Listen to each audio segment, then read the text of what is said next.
I'm delighted to. So thanks for that, Jerry. I'm delighted to introduce the next speaker for three important reasons. The first one is most people who talk about Gen Y student recruitment, what students want, are over the age of 40, which I think is kind of interesting. That's also most of the branding videos as well. It is old people, so I'm delighted to introduce someone like that. The second point is anyone who mentions social media or social networking is generally also over the age of 30, which I think is a interesting observation when we talk about social media. So, and the third point is just because I know he's a great speaker. So, Joey Price from Jumpstart HR, who will tell you what it's really like to be a student. Please ask him lots of really difficult questions during his presentation, because I know he likes that. Thanks, Joey. So, Joey Price, Jumpstart HR. My company provides human resources outsourcing to small businesses and startups, and consulting to companies of all ages and sizes. And I'm going to talk today about the candidate experience. Ellen and Jerry have done a great job today of outlining the statistics behind the college experience and the employer's focus regarding the candidate experience. But today I'm going to actually talk from the student perspective.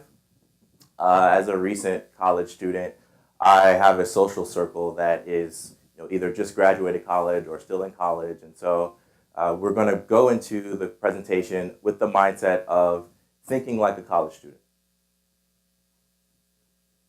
Scary? All right, so let's put our hats back on and go back to the college experience. Raise your hand if you can identify with any of these pictures here. Not going to... So the college experience, it's your life where you are invited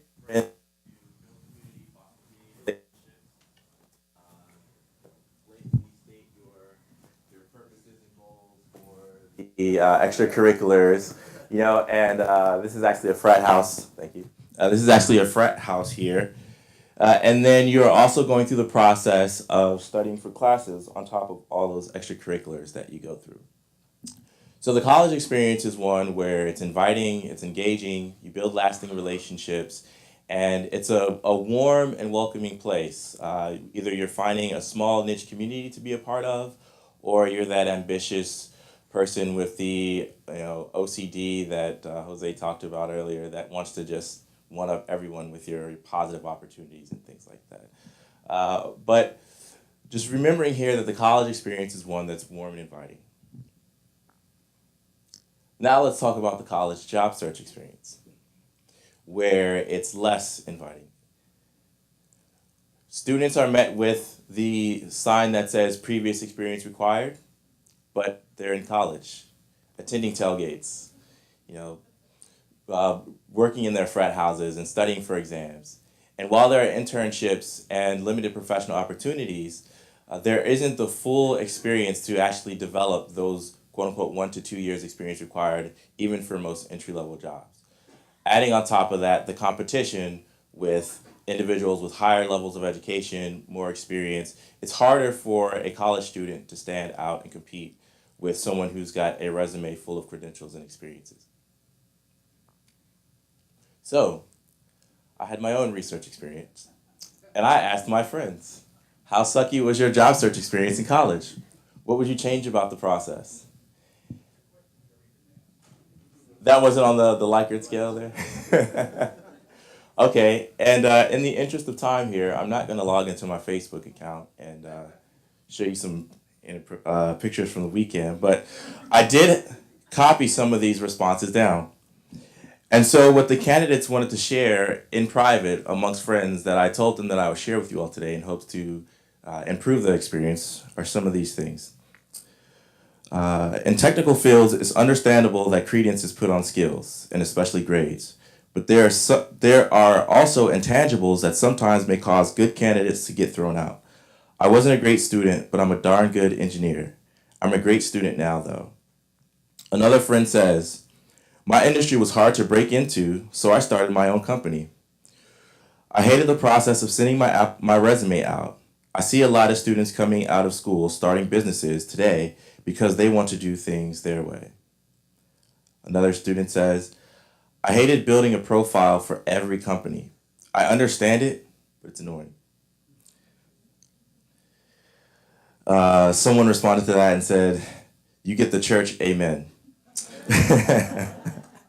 One of the reasons I loved, plug for my alma mater, Careers for Terps, was that it was a one-stop shop and there were tons of employers there. The amount of redirecting was less than to some of the more known job boards and professional social networking sites that we won't mention. Another student said, certain industries are hard to crack because everyone wants experienced employees. A chicken was an egg at one point. I feel like employers forget that, and this is why you see folks that have degrees working at H.H. Gregg, Best Buy, et cetera, et cetera. With the whole portfolio thing too, if you ask me to upload my resume, then I still have to type it in. Someone responded to that. And they said, definitely have walked away from some apps that did that, LOL. And then the last one here, I had a full-time offer going into my senior year, but I did recruit for the same company after graduating. One thing that we did that might have caused us to miss great candidates is the pre-screen process. How can companies improve the pre-screen process to make sure the best candidates are contacted, accepted, without missing anyone? I think pre-screen is critical for some of the top-tier companies because there really are riffraff and ill-prepared students that will cause companies to just walk away from the entire school if they make it to informational sessions and or interviews. But who do we miss? Okay.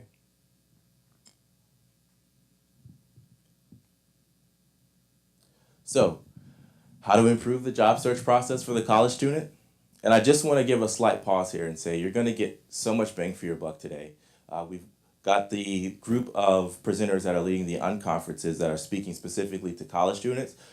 But I also speak on behalf of, or to audiences that recruit to veterans, boomers, etc. So some of the concepts that we're exploring today throughout the course of the unconference, they're not just towards college students or millennials or Gen Y or it's not a niche market that we're talking about improving your processes for. Everyone benefits when you take these concepts, break them down, and apply them to your organization. So the first concept that I want to talk about is to promote pre-application brand loyalty and to seek feedback. Put your marketing hats on, spend some time with your marketing department, your PR department, and ask them, how do they reach their target customers? What are some of the processes that they do? What does the branding look like? What do the communiques look like? How are they using social media to share information about their brand? And start there with the listening streams to get some of that feedback that they may not be telling you in the interview process, but they're discussing on Facebook and Twitter and at happy hour. Next, have open feedback, similar to what Jerry and Ellen were saying earlier. How can we improve the process if we're not asking the people that are undergoing the process? Like Jerry mentioned earlier, apply for your own jobs. See how long it takes to actually reach the hiring manager. See how long it takes to actually reach someone who can make a decision about moving the process along. And ask yourself, are you satisfied with that? If you were a job seeker, would you want to go through that process? You have to ask these difficult questions because it's only going to improve the relationship that you have with candidates. And I like what was mentioned earlier that your candidates are also your potential customers.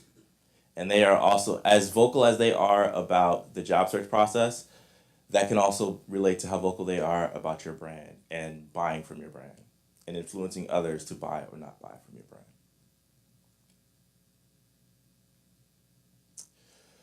In 2010, Martin Lindstrom wrote a book called Biology, The Truth and Lies About Why We Buy. And since then, there have been several other books about the psychology of marketing, the psychology of the consumer. But it's my opinion that buying psychology is similar or synonymous to candidate application and applyology, which I haven't trademarked. But I just wanted to make a catchy title. But biology is similar to applyology. In 2012, my company did a study, and it's chronicled on HR.com. I did a webinar, and it's in the social media book from the Society of Human Resource Management. And on HR.com, it's titled, Will I Work Here? 3 Keys to Building a Website That Attracts Top Talent. And inside that study, we found key takeaways that candidates want a website that's intuitive, informative, and inviting. So if we go back to the college experience where everyone's saying, join my club, make a difference, does your website say the same thing? Are you inviting people with a big button that says join our team? Or do you have a small hyperlink on the bottom of your page that says jobs? When candidates flow to that, talking about intuitive, when candidates flow to that part of the website, do you have language that says, make a difference with our team, join our team, we want you, the best and brightest, start with us, things like that? Or does it say, click for a list of open positions? Is your website alive or is it dead? How are you getting people excited about going through your process? Once they go through the application and they submit their resume to be parsed into different fields, do you itemize the steps of the process so that they know ahead of time how many pages it'll take, the estimated time to complete the process? And then on your confirmation page, do you have something that says, candidate feedback will happen typically within 48 to 72 hours or however long your process is? If not, you have worried candidates. And what are those worried candidates doing? They're applying to your competitors. And if your competitors have things in place like this, or they get to the candidate first, a top-notch candidate might have just walked away from your company, or they may say, I haven't heard back from this company. I'm going to start my own Facebook. I'm going to start my own Twitter. I'm going to start my own Instagram. I'm going to start my own granola bar company. The challenge and the case for building a recruiting experience that's inviting, informative, and intuitive is keeping the best talent in your organization, and not just your competitors in the industry, but new competitors that may rise by way of individuals starting their own company. So in closing, I just want to conclude and say that creating a college experience that benefits, creating a recruiting experience that benefits the college student not only is perfect for the candidates that go through your process, but also for your process, your company as well. And it's the same thing applies for veterans, for boomers. It's not a generational thing. It's how do we attract the best talent regardless of where they are in their realm of professional education. Thank you.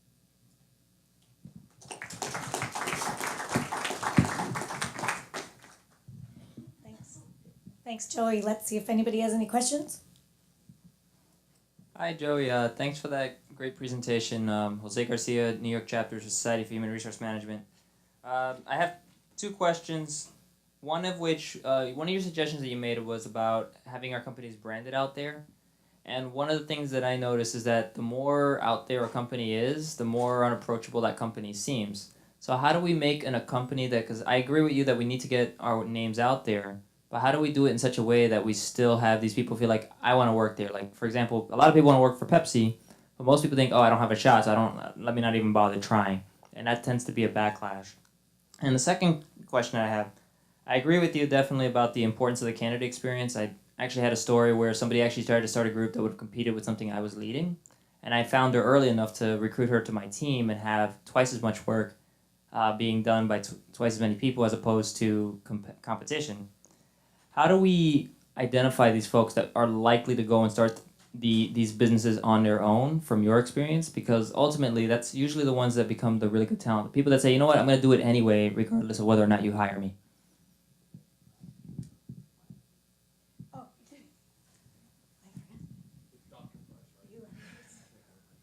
Not yet. I don't like school that much, but so let me start with your second question about how do you identify the individuals that are more prone to start their own company Uh, the benefit of social media these days is that you have a listening stream and an engaging stream. So you have the ability to see the person who is the head of their student organizations, the individuals that are blogging, the individuals that are joining their industry Twitter chats. If you see people that are ambitious, aspiring, they seem entrepreneurial in their pursuits as an undergrad or as a graduate student, there's a strong chance that they're going to try to do things their way after graduation or start their company. And to be honest, sometimes people start their own companies as a result of negative experiences with former employers or with an application process. So if you sit with any business owner, we start our companies to fix something that was broken. I have an HR company, so I wanted to help small businesses in how they recruit, how they look at their employee development, how they stay compliant, and actually create a customer experience that not only their internal customers like, but even when you have recruiters for your recruiting candidates coming in. So look to those listening streams, have a presence on these campuses, and develop the personal relationships as opposed to just sending out blanket marketing, because you want to identify individuals, not just a global or a macroscopic range of organizations. And the first question you asked, okay, I would dovetail and say the same thing. Make sure you have a presence and someone that people can actually contact, and have someone at your organization that's actually contacting these students. Sometimes you need to break the ice and be proactive with your communication, as opposed to just saying, we're going to throw out this marketing campaign and let the best and brightest come to us. One more question? No? Okay, we're good. One sec. All right, that's okay. Hi, I'm Naomi Berman. I'm a recruiter. My company is Career Catalyst. I did a lot of college recruiting, and I have college-age student children. I don't think they'd like to be called children, but one of my children is 25 years of age and just went through 3 rounds of interviews. And the application process was terrific. He was contacted, did phone interviews, went in, met with lots of different people, and it was a very positive experience until he never heard from them again. And after 3 rounds of interviews, that candidate deserves someone to follow through, and the bad taste it left in my son's mind really destroyed the relationship, so he would never go back to the company, and if the company decided to come to him later on, he would turn them down. And that, I think, in applying the biology equals appliology, it's really important to have that closure, improved. Is it short? Very short. Okay. Just a quick observation as well. We did a study of about 3,000 or 4,000 students and grads in the UK of around their likelihood to start a business, and we found a really strong correlation. In fact, twice as many graduates were likely to start a business if their parents had run a business. So if you want to spot those people, just find people whose mum and dad ran a business.